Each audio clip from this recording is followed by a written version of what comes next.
Let's begin. Welcome to Build an Agency, a podcast where we talk about the ups and downs of entrepreneurship, growth tactics, building businesses, and the events that affect your company. Let's jump right in. Welcome back to the podcast. We are on episode 18, and I'm in the studio with Attilio. What's up, dudes? How's it going? We have a pretty sweet episode today. We actually, maybe it's keeping it a little simple, like fundamentals, I guess. You know, every basketball player needs to practice their fundamentals, so we need to practice our fundamentals too. Oh yeah, always go back to the basics if you can. So today we're kind of just going to touch on a topic that's near and dear to our hearts. It's sort of a exploration or sort of your first contact with someone, the information that we like to get, and we're actually going to use sort of our, we'll call it a script, to kind of guide this, and then we'll kind of comment and see how things go. Yeah, so when we first meet with a client for the first time or talk to them on the phone or do like a video call or anything, we have 13 questions that we really need fleshed out up front to get to know the customer and their goals. And we call these meetings discovery meetings. And so this podcast will be entitled How to Conduct a Discovery Meeting. Nice. Right? I know. Super good.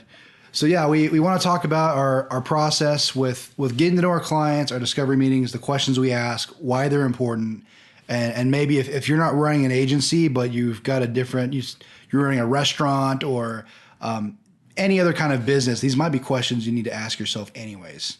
Yeah, or ask an agency that you're working with. Make sure you're just covering sort of all the bases. These have definitely worked well for us. We tend to qualify out a lot of people, which is a good thing, even though sometimes it's like, whoa, why are you qualifying out people? You want to qualify people out, right? You want to be working with the creme de la creme, the people that will help you grow and, you know, you help them grow. It's supposed to be a handshake effort, right? It's supposed to be a growth together. So you want to definitely flesh out the people that are good and the people that are bad and what you can and cannot do for each other. Sure. Where you can leave the most impact, right? Well, and I've even heard like prospective clients talk about how the discovery meeting actually helped them flesh out things about their business they hadn't addressed or hadn't thought through. Yep. So I mean, it's really good no matter what. And so we'll start her off. Item number 1 for a discovery meeting. The first thing we ask our clients when we're getting to know them is our general company goals and information. Why is this important? So I love asking like how long the company has been like in business for. I love asking like sort of general sources of information on, you know, just sort of the business and where they sort of fit into their industry and how they came to be, because, you know, the story always helps you sort of paint the picture of where they're coming from and then where they're going. So not only that, but it kind of lets you understand where they're at in their marketing or sales process or whatever you're working on with them. It helps you understand sort of where you need to start from and where you need to go. Not only that, but I hope that I see that oftentimes it helps me understand some language that I should be using with people. Especially for like something like a discovery meeting, it might just be the very first little tidbit of information that you get about a business or a consumer or whoever you're talking to. And so it sort of helps you build maybe a little bit of rapport, maybe some common ground. It helps you understand, you know, the trajectory paths, right? So I think it's really interesting to sort of just touch on really quick. And usually it's sort of a mutual sharing thing because they'll usually say, well, what about you guys? And so that's when it lets you sort of talk about yourself a little bit as well. You know, obviously you want to be listening more than you talk, hopefully. So I like talking about like their goals, because when they're really showing you and laying out like what their goals are, you really start to understand what's important to this business. And so, you know, like above all else, we have got to push these goals. Yeah, because that's what they want to hit, right? So of course they'll say, you know, we want to make more revenue, or we want more marketing leads, or, you know, whatever. So you just have to keep that in the back of your mind as you kind of talk about the other questions that we'll go through.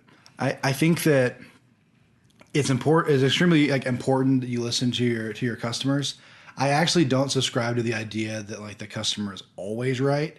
even about their own goals. Like, Yeah, I don't think that. so I think like sometimes like the customer they have a goal in mind, but like you might see they might have some blind spots. Maybe they're actually hitting the wrong goals, or maybe there's some goals that like that they should be pursuing that you can help them get to that will actually be far more beneficial to their business than what they're already pursuing. So you never know. So always be looking for opportunities to like not to prove them the wrong or tell them they don't understand their goals of their company, but to bring up other goals that might actually be really, really beneficial to them and try and hit everything. Yeah, it's oftentimes fuel for the rest of your conversation because then you understand what they think they need, and then you can sort of step in and let them know. Even today, I had someone who thought they wanted one goal to be met, but it would have been much more beneficial to reach another goal, and we could have hit it very easily with a different solution. So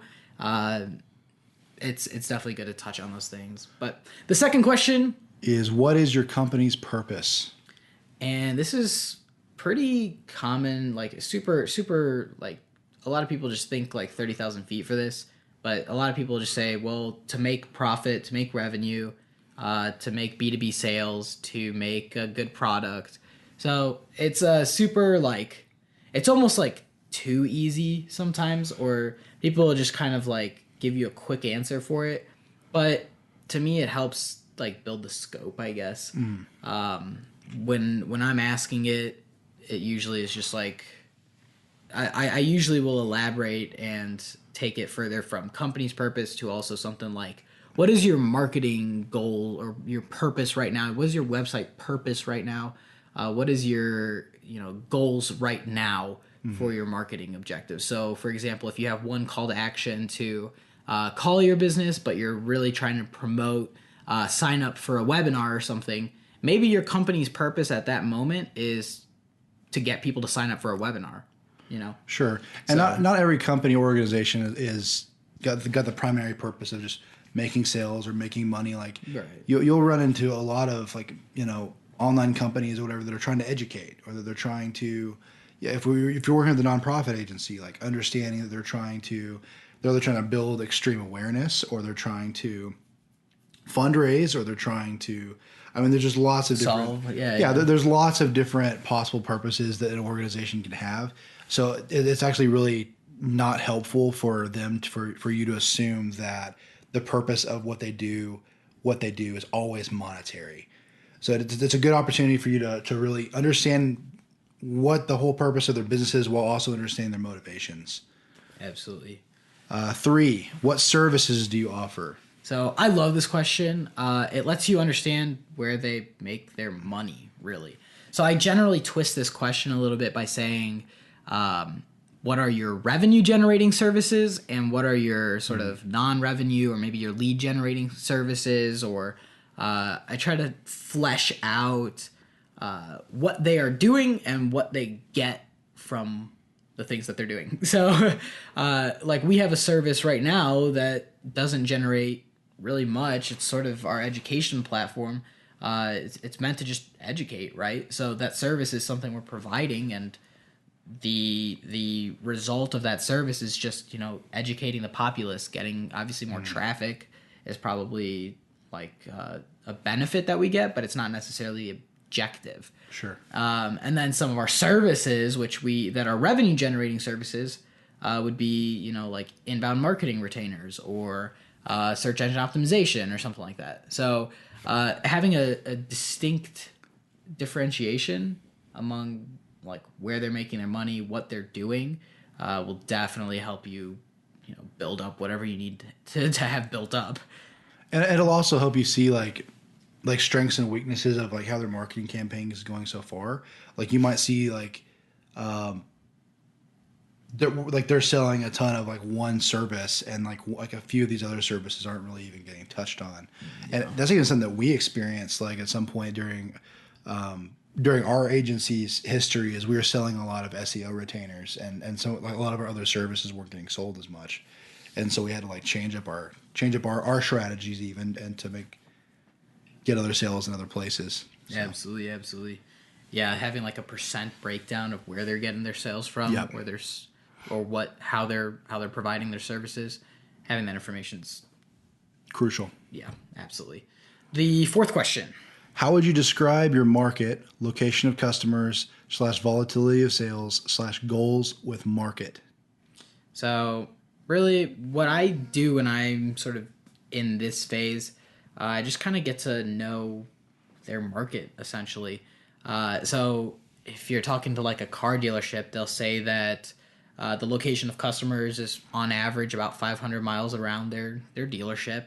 Volatility of sales might be pretty high. Like it's a very competitive market, right? Yeah. So you definitely want to know how competitive their grouping is, how far you can sell or how far you can market around their business. And then, of course, their goals for their marketing. Are they looking for something like brand awareness? Are they looking for something like lead generation? Are they looking for something like, penetrating a new market? Whatever it may be, you'll definitely need to understand a little bit of their market, understand a little bit of what you'll be jumping into, because that's going to be critical, right? Yeah. Question 5, probably one of my favorite ones, is are you aware of your biggest competitors? Like, who would you like to compete against? And we asked them to provide like 2 to 3 websites or other references to kind of give us kind of a vibe for their competition, what they're doing, strategies that they're utilizing that are working well and keeping them on top. Because we just love to topple competition. Yeah. As a marketing company, as a marketing sales company, we love beating competition, but being an online marketing and sales company, we have the super unique opportunity of being able to take a look at our competitors, see what they're doing, and then just crush them with it. Like we can literally take their tactics that you may or may not see, and then beat them with with their own tactics. Yep. So it's kind of interesting how you can get a bunch of information from your competitors, but it's all available. So it's you may as well take advantage of it. And that comes from a marketing front, that comes from a sales front, that comes from a design front, that comes from all fronts. Sure. Where you can take advantage of information from competitors. Absolutely. Question 6. What sets you apart from your competitors? What is your niche? And what do you do that they don't? And this one is usually extremely telling. And this is one of those questions that oftentimes businesses might not have thought about before this meeting. So no, really, like I've talked to potential clients with this question, and sometimes they sit there kind of like, they don't really know we're not different, or we don't have a niche, or we don't, they don't, everyone's got a niche in some way, shape, or form. There's got to be something. And oftentimes we go through their business and find what that niche is or whatever. But this is typically a question that has not been thought about by a lot of business owners. Unless they're bigger, in which case, or if you're talking to like the marketing director or something, someone who would probably have this information. This often, I've actually found that it comes up before this question even is mentioned. Like a lot of people, when they're just describing their company, they talk about why they beat their competitors, and it's sort of involuntarily, it's involuntary because they try to sell themselves to you, but it's like, you really don't have to sell yourself to me. Thank you, but like I'm just trying to learn here. So oftentimes, like today, I was speaking to a software as a service company, and one of their thing was like, we're probably a year ahead of our competition in the tech, and it's just like, it's because they were first at the market, they penetrated the market, they have a large customer base, or the largest customer base for what they're providing, and so they kind of have the luxury of being able to develop and stay ahead of the curve. So that's a huge competitive edge, right? And they obviously know what they do compared to what their competitors don't do, and vice versa. So that's super important information, because if you're trying to market and sell yourself, you definitely want to know how you're different, right? Because that's how you win. So it's that margin. It's the non-commoditized that wins. This is an interesting one. Number 7, do you have a target audience? I hope they have a target audience. Okay, so here's a question that I think listeners might have, Attilio. In your own words, how do you differentiate target audience from describe your market, right? So and question 4 we say how do you describe your market? Number 7 we're asking do you have a target audience? Is that the same question asked twice, or like why do we ask both these questions? So it's not the same question asked twice. The target audience are the people that you want to sell to, right? Okay. That you want to be your customers. The market question prior, what was it again? Let me read it directly. It was, how do you describe your market? Yeah. So your market is not necessarily asking about your audience. Your market is asking more specifically, like your audience, but how they're behaving, like with you and with your competitors. So if that makes sense, you see where I'm kind of going with that. So we used car dealership earlier. Their target audience is mega broad, but say you're 2 Lamborghini dealerships, for example, and you're selling to a super high echelon of people who can purchase your goods. So maybe your target audience is people who have a annual income of over, I don't know, $700,000 or something. So that's your target audience.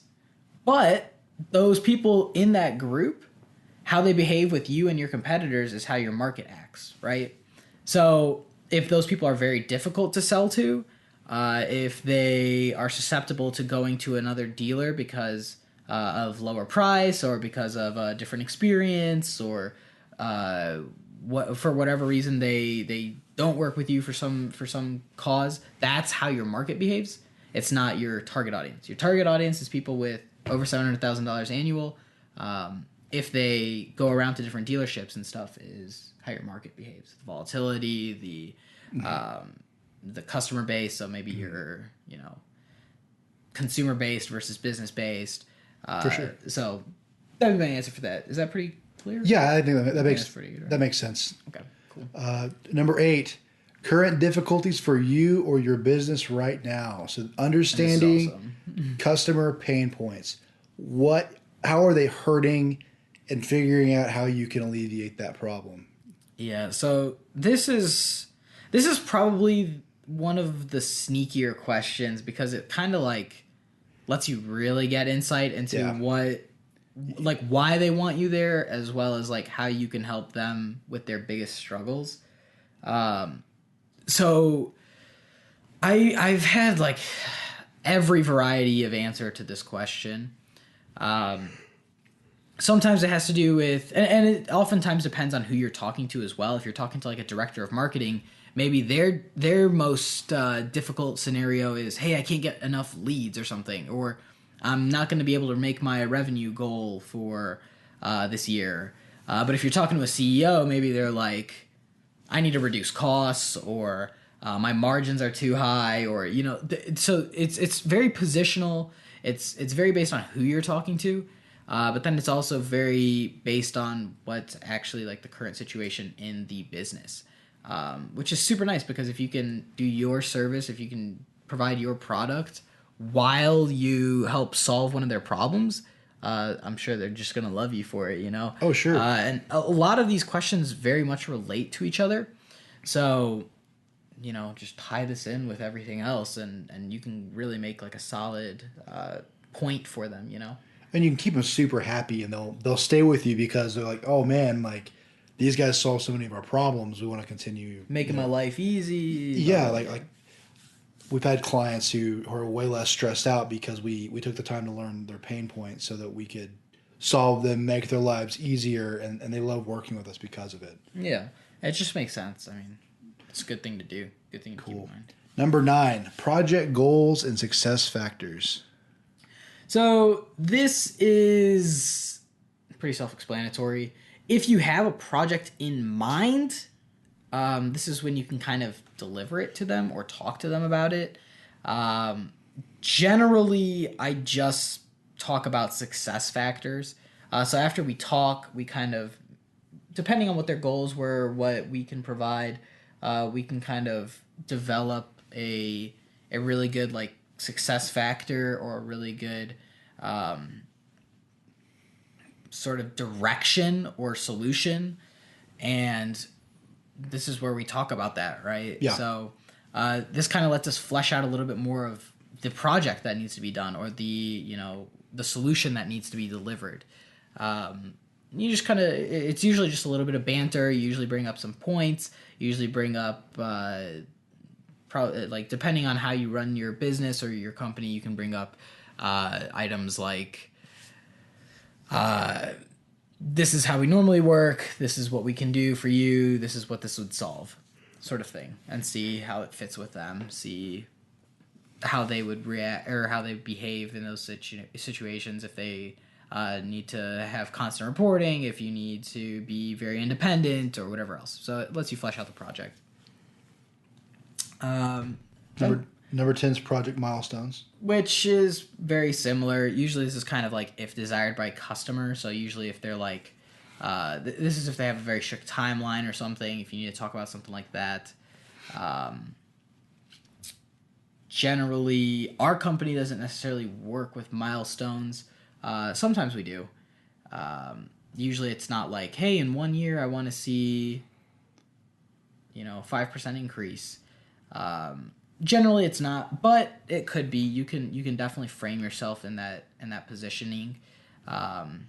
It's important to at least ask the client so that you have a fuller understanding of their expectations. Especially since time is so important, right? So because if they had milestones in mind and you didn't even care to ask, like you guys are in for a very awkward conversation in a few months when you couldn't read their mind and something happens. So it's important we to at least ask. We expected to be here 3 months ago or whatever. Yeah. So number 11. Points of contact and contact information.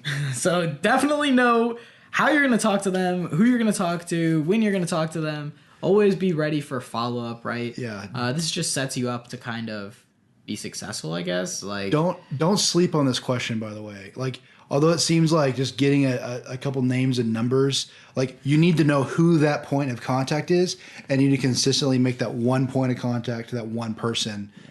Because if you are constantly just calling random or different owners or different representatives of the company, they all have different information on the project that you're working with, and they might not have the fullest understanding of the context or what's going on with your project. Absolutely. So it's really important to have a main point of contact and to be consistent. We do that with our company all the time. Attilio is the primary point of contact for our business. Yeah, absolutely. It matters. Yeah, it saves time. I mean, really, this is a time-saving question. Yeah. So, you don't want to be, like you just spent time doing a discovery for someone. You just spent, money, time doing this. You want to be able to know what the next step is, and it just kind of sets you up.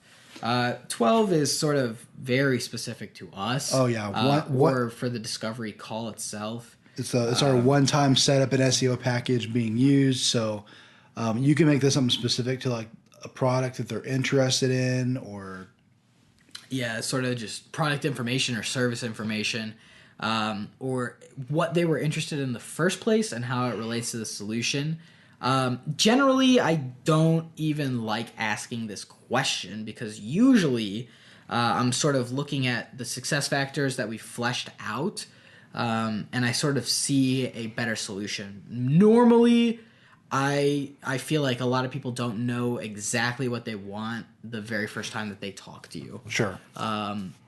Just because they, maybe saw something online or something piqued their interest, they reached out to a company, and so they just were interested in some information. And so there's a good chance that they sort of knew what they wanted, but it wasn't exactly it wouldn't be perfect for their goals. It wouldn't be the best solution for them. So this is generally, we said this was 13 questions, but it's actually kind of 12 to 13. Well, I like this question because I like this being asked at the end, so you're not spending a ton of time fleshing out what package they want, and then upon asking them about their goals, expectations, their KPIs, different things, you're sitting there going, oh, they didn't even need SEO to begin with, and we just spent 10 minutes talking on the phone about SEO. Like asking that at the end and kind of adjusting. So I think 12 is a good time to either continue to try and drive home that product that they're interested is going to help those needs,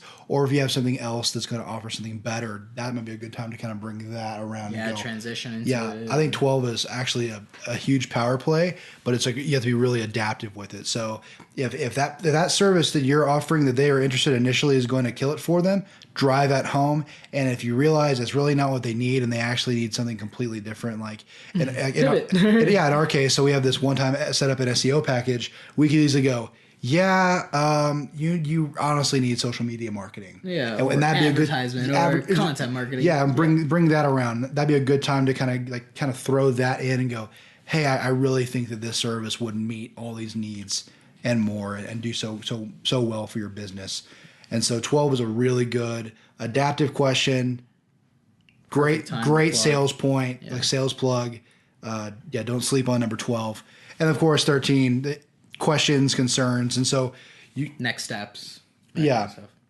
You can kind of flesh out some more other honestly, what I've seen in number 13 is you can end up with more pain points coming out as well, like concerns or worries or whatever, and then you kind of understand, like, okay, she's really anxious about some of these things, and so maybe in my reporting I need to be more thorough in certain areas than others. Yeah, or if you see that a lot of questions always come up at the very end, maybe start including, those questions in the actual So if there's common questions that are always coming up, or if there's common concerns that are coming up, maybe you make a content piece about it, maybe you make a deliberate statement on your website, that kind of stuff. So that's pretty good. Plus, then if you talk about next steps, you already have the point of contact information, so you get to sort of schedule everything and make sure everything is kosher. Yeah, for sure. Well, that's 13 things we ask during our discovery meetings with our clients. Getting to know people. They are great questions to ask almost any... Or pre-client. It's pre-client. Yeah, pre-client. Yeah. Pre-client. So it's great to ask anyone that's interested in working with your business to help you flesh out like what they're about, what they're doing, where they want to be, as well as helping you qualify people out. Yeah, absolutely. So, for sure. I like it, dude. That was pretty good. That was good. Let's cash it out. Yeah, sweet. Thank you so much for listening. We'll see you next time on episode 19. Peace.